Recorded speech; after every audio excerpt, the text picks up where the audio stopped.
Pépé, je suis content que tu sois là. Mais moi aussi Arnaud, Oh merci là tout le là. monde. Ouais, bravo pour l'invitation. En plus on est bien entouré Vas-y, ici, on est des bien. gens inconnus derrière nous. Alors, quelles sont, Pépé, les tendances télé de 2024? On est au CES Las Vegas qui est à la base historiquement un salon dédié aux téléviseurs. Bon, ça a beaucoup évolué, il y a plein de choses maintenant, mais à la base, moi je venais ici, peut-être certains n'étaient pas nés, c'était vraiment des télés, des machins, des trucs.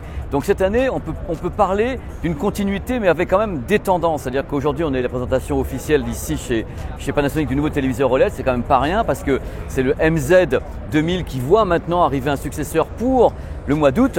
Donc c'est les ZA 95 et 93. 93 n'était pas le haut de gamme et le 95 étant le haut de gamme. Donc ils prennent les technologies d'LG pour avoir une dalle MLA Plus et tout. Le produit est 144 Hz cette fois-ci chez Panasonic. Donc il y a vraiment un petit bond en avant, on en parlera bientôt, mais ça bouge pas mal de leur côté. J'ai une question pour toi.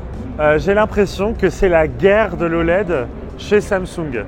On a été tous les deux à l'événement Samsung et on a vu, mais je sais pas, une quinzaine de téléviseurs OLED. Alors le truc important, tu vois Arnaud, c'est qu'on ne l'a pas vu arriver. Non. Et je ne sais pas comment ils ont fait alors que dans l'industrie… Ça fait des années qu'ils nous disent que jamais d'OLED. Tout se sait dans l'industrie. Et là, on a réussi à avoir quelque chose, on s'est tous pointés. Ah, il l'a fait. On s'est tous pointés. On était là, les grands, les petits, les enfants, la maman. On est rentrés chez Samsung. On dit, mais c'est quoi ce délire? On a vu des QD OLED, dont un QD OLED qui a non pas une dalle mat, mais un nouveau filtre anti-reflet qui fait qu'il a l'air de frame. Oui. Ah non, mais le filtre anti-reflet, ça donne une sensation de noir profond, je trouvais. Par contre, peut-être ça perd un peu en luminosité. Et même pas, parce qu'on a même comparé les deux. Il y avait l'ancien QD OLED de cette année, donc, et le nouveau. On a regardé, c'est la même luminosité. Il y a des reflets, il y en a, il n'y a pas du tout de reflets. Donc bonjour l'ambiance. Et même chose, comme toi, on est allé sur la pièce à côté et on a vu 42 pouces, 48, 55, 65, 77, 83 pouces OLED. Et personne ne les a vus arriver. Moi, j'ai une question, Pépé, parce que… J'ai pas la réponse. T'as pas la réponse?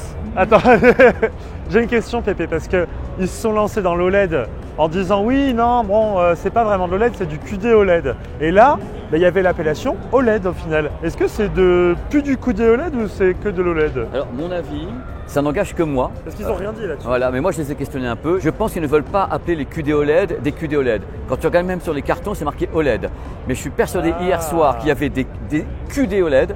Donc ceux qui étaient dans la pièce à côté, donc les nouveaux, et toute la collection 42, 48 machin, c'est des OLED.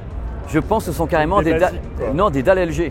Ah oui. Je pense que c'est le premier deal. Ça se trouve, je me fous dedans. Hein.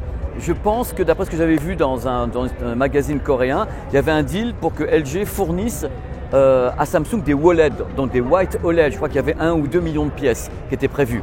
Parce que si tu regardes les diagonales, 42, 48, 42, LG fait du 42. Parce qu'il existait. Il y en a pas beaucoup qui en font. Sony exploitait les dalles LG, c'était 42. Donc je suppose qu'il y a des QD OLED libellés OLED et des OLED OLED. Okay. Mais je pense pas que Samsung réponde. Et si ça se trouve, j'ai tort. Mais Donc là, on est d'accord, Pépé, ça lance quand même une espèce de guerre Samsung contre LG sur l'OLED parce que LG a une espèce de domination critique sur ces OLED. Toi-même, tu apprécies les OLED de LG, mais aujourd'hui, tu as Samsung qui arrive vraiment en force et qui veut venir corriger le tir, quoi, on est d'accord? Il faut voir peut-être encore au-delà de ce que tu dis, parce que tu n'as pas vraiment raison, c'est savoir qu'en 2024, alors que quelque part on ne donnait pas toujours cher de l'OLED, on s'en trouve partout. Et quand Samsung lance une gamme OLED qui commence en gaming en 144 Hz, en 42 pouces, c'est du délire, parce que ça signifie beaucoup pour l'industrie. Ça veut dire que le numéro 1 mondial des téléviseurs balance une gamme OLED. Mais c'est impensable ce truc-là. Alors qu'ils se refusaient de le faire depuis des années. Ils étaient comme ça, drapeau blanc et tout, cassez-vous l'OLED. Et maintenant, allez, des gammes entières. Il n'y a pas que ça, Pépé, parce que là, Samsung, ils pètent aussi leur slip. Ils nous ont montré toute une gamme d'écrans transparents. Alors on se dit, c'est des prototypes. Mais de l'autre côté, LG, dans leur stand chez LG Display, ils ont aussi montré des écrans transparents, notamment un qui est capable de s'opacifier. Donc alors, est-ce que tu peux me dire, est-ce qu'il y a un vrai délire avec les écrans transparents? Est-ce que c'est les téléviseurs de demain? Alors, alors le truc, c'est qu'il faut savoir qu'à la base, c'est LG Display qui maîtrisait l'écran transparent depuis le début. Ils ont montré ça. Il y avait même un écran Xiaomi transparent, il me semble. C'est le LG Display. Ah, c'est LG. C'est le LG Display. Ils sont partout, LG. LG fabrique les écrans transparents, mais là il s'est passé un truc, c'est ce dont tu parles. Hier, ils avaient des morceaux de LCD, des morceaux de LED, mais ce qu'ils lancent, c'est en fait c'est le micro LED. Oui, Samsung, ils sont là pour le micro LED. C'est le micro LED transparent. Il faut que je te dise un truc concernant ce que tu appelles opacifier. L'écran LG ne s'opacifie pas. Il y a un rideau qui se lève derrière. Et c'est montré à l'entrée du stand. Ils ont des rideaux qui montent derrière et qui fait que soit on va à travers, soit on va pas à travers. Donc on est à un ratio de contraste maximal d'1 million sur 1 avec le rideau relevé. C'est motorisé et quand on l'ouvre, on l'ouvre sur l'extérieur. Mais il y a un délire autour de ça. Je crois que c'est plutôt un coup de bluff. C'est un coup de bluff pour toi? Tu penses pas que demain, les gens chez vous, là, qui nous regardaient, auront envie d'avoir une télé Oui, d'accord. Ça peut, mais si on peut le pacifier ou le fermer complètement. Je pense pas que les gens aient envie de regarder un James Bond avec un écran transparent, avec un contraste de 10 sur 1. Moi, je me dis, si mon écran de télé chez moi était transparent, je verrais que des câbles ou des aspérités de mon mur. Et tu peux aussi te dire que si il est transparent, tu peux mettre en scène ton écran. Donc le mettre au milieu de la pièce. Oui, ou mettre un pot de fleurs derrière, la photo de quelqu'un, ta belle-mère. On se fait la gueule, je pense qu'il y a moins de déconner avec ce type d'écran, mais je ne crois pas pour le grand public. Je pense que le grand public. Final, je pense que LG avait la bonne approche sur son stand de montrer beaucoup d'usages commercial dans des vitrines, dans des choses comme ça.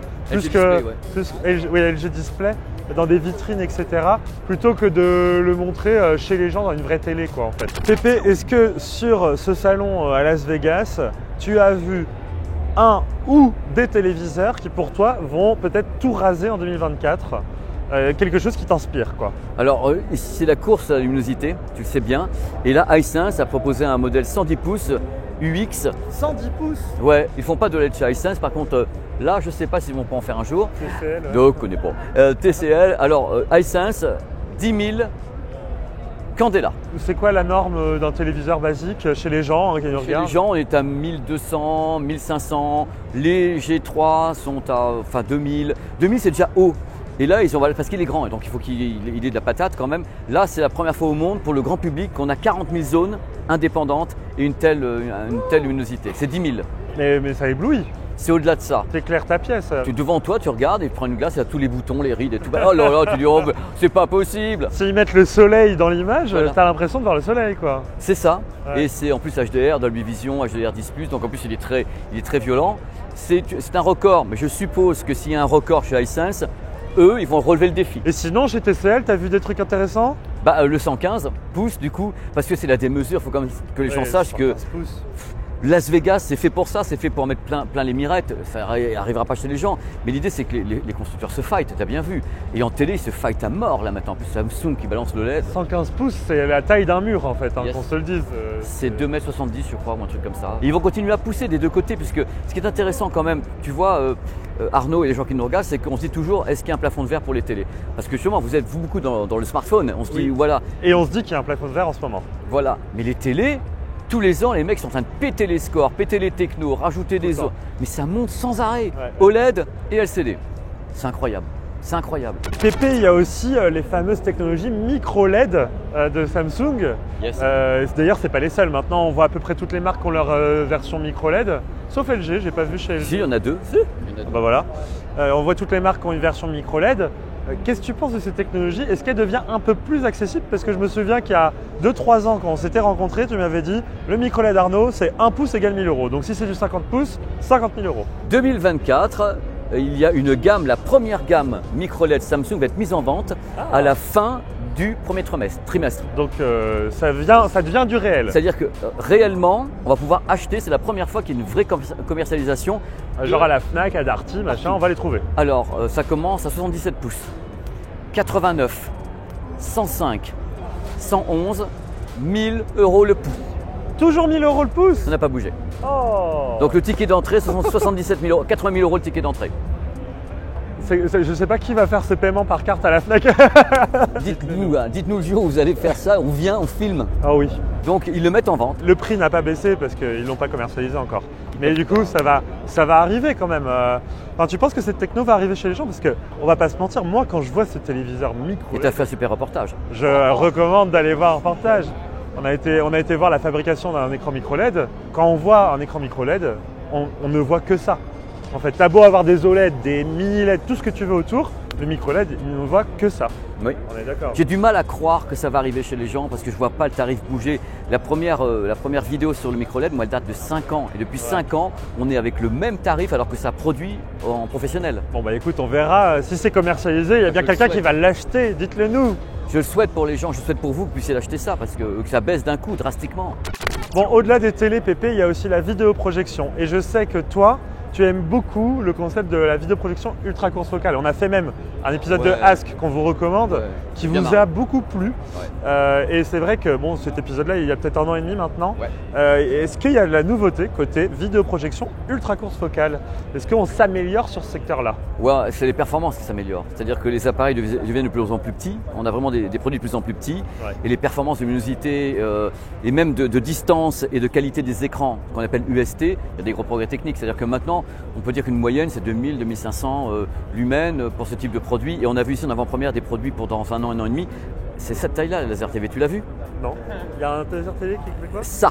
Je mens pas avec la main. Ah oui, il fait ça. Actuellement, la norme, c'est plutôt, au moins. Non, il fait ça. Et il est pendant 2 ans. Et le produit est rikiki. Il est pour les écrans de 110 pouces. Ils arrivent à faire des trucs sur la qualité des écrans, travailler le noir.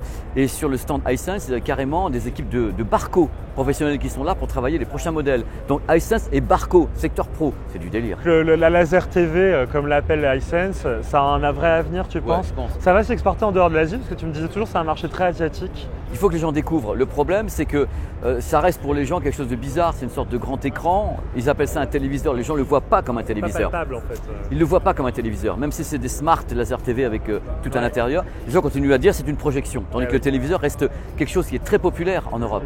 Et en Asie, par contre, il y a des laser TV partout. Enfin, laser TV, c'est l'appellation pour iSense. Pour les autres, c'est vidéoprojecteur ultra courte focale. Voilà. Mais c'est passionnant parce qu'il y a un truc important que tu as vu en te baladant, c'est que tous ces secteurs d'activité qui sont ceux que j'aime et que tu aimes aussi, parce que je sais que tu aimes t'adores ça, et bien tout progresse. Oui, ça bouge. Ça bouge et surtout, moi, ce que je vois, c'est que ça se fight. Complètement. Quand on revient un peu sur l'OLED, mais quand on voit entre Samsung et LG cette guerre qui s'annonce pour 2024 autour de l'OLED, on n'a pas les prix d'OLED chez Samsung par contre. Ils ne veulent pas les donner pour le moment. Bah oui, mais ça va venir. De toute façon, ces téléviseurs sont censés sortir cette année, on est d'accord? Ouais, à mon avis, c'est premier semestre, c'est très large. Hein. Mais je pense que c'est 6 juin, quoi. Ouais. Donc on aura les prix, on va pouvoir comparer, voir si vraiment ils se mettent en face d'LG, quoi. Mais il y a moyen, hein. En plus, c'est avec leur dalle. Ils vendent des dalles LG. Mais l'idée, c'est de commencer en 42 pouces. Parce que les QD OLED de l'an dernier, par contre, c'est les dalles Samsung ou c'était encore LG? Tu sais pas. Il peut y avoir une dalle LG retravaillée par Samsung avec le QD. Mais je sais pas. On sait qu'on a du mal à savoir. C'est pour ça que je ne veux pas lancer des rumeurs ou un truc comme ça dans cette vidéo. Ils me confirmeront rien. Je pense que Samsung a dû travailler de son côté sur le QD OLED, mais peut-être que la gamme OLED là, c'est l'achat des dalles OLED de LG qu'on applique à tout. Parce que 42, 48, 55, 50, 55, 65, 77, 83, il faut arriver à produire tout ça. Et LG Display peut le faire. Samsung en OLED, je ne sais pas. Donc si ça se trouve, ils ont ouvert 12 usines. Je ne suis pas au courant. Quelqu'un travaille dans ces usines, n'hésitez pas à nous le dire. Hein. Nous, on est curieux. On ne commente pas les rumeurs. Vous nous connaissez. Hein. Pépé, est-ce que… dernière question. Pépé, dernière question. Est-ce qu'il y a de la nouveauté côté gaming? Parce que c'est souvent ça qui fait qu'on a des nouveautés dans le monde des écrans, des moniteurs et des téléviseurs. Ça vient avec souvent. Ouais, ça va plus vite, 480 Hz carrément. Sur de l'OLED et l'arrivée du Quantum Dot, enfin du QD OLED sur les moniteurs. C'est quelque chose qui va changer la donne parce que l'image est quand même assez fabuleuse et ça commence à arriver partout. Hein. Il y a MSI, il y a LG, on sent que… vous savez très bien que j'aime l'OLED, je ne suis pas là pour non plus être pour évangéliser, mais il faut se rendre compte qu'ici au CES, l'OLED est vraiment partout. Là, là ils en balancent partout. Ils ne font que ça. QD OLED, waouh, le décollage. Et donc 480 Hz, ça veut dire qu'on peut avoir jusqu'à 480 images par seconde en gros. Et ils ont fait des essais chez LG Display où ils balançaient justement des images et c'était assez dingue parce qu'ils avaient une image et c'était une image qui allait très vite, c'était extrêmement fait, un petit bonhomme qui marchait. Hein. Et ils étaient là et il n'y avait pas de rémanence, il n'y avait rien. J'ai dit oh là là là. Et pourtant c'est… En fait, ce qui est bizarre, c'est que tu peux le suivre de l'œil sans que l'image te paraisse floue. Elle est nette comme si c'était un vrai truc qui se déplaçait dans la vie. Tu suis de l'œil comme et c'est pas anormal. Il y a aucune… tu suis quelqu'un. Voilà. Et ça marche très bien ça. En vidéo, normalement, c'est très compliqué à faire. Par contre, il faut le PC derrière pour envoyer des jeux en 480. De toute façon, plus vous montez en qualité quelque part, plus il faut que ça suive de l'autre côté. Ah bah oui. Ce qui est certain, Pépé, c'est que là sur le CES, on voit quand même la démesure, le fric dans ce marché quand même. On est d'accord. C'est c'est parmi les stands les plus impressionnants. Bon, on voit un petit peu là ce qui se passe chez TCL, et tu as dû montrer la vidéo. Bah, les constructeurs de télé, c'est les plus gros stands. C'est les plus gros stands avec les plus grosses mises en scène Ouais. et les produits les plus gigantesques et ceux qui progressent le plus d'une année à l'autre. Ouais. Constructeur, je prêche pas pour la paroisse, on a vu des différences d'une année à l'autre de ouf. Ça monte, ça monte, ça monte, ça monte. Ils sont capables aussi de créer, enfin, on voit sur les stands qu'ils ont des démos dans tous les sens.